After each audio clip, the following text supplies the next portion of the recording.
health is definitely a high priority for me to make sure I implement my own self-care because I need to be the best version of myself before helping other people.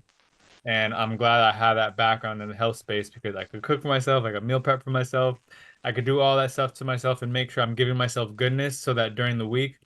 I could be the best version of myself to help my clients, my prospects, my networking partners, and just be very sharp in what I do. And that's the goal, and after I decided to leave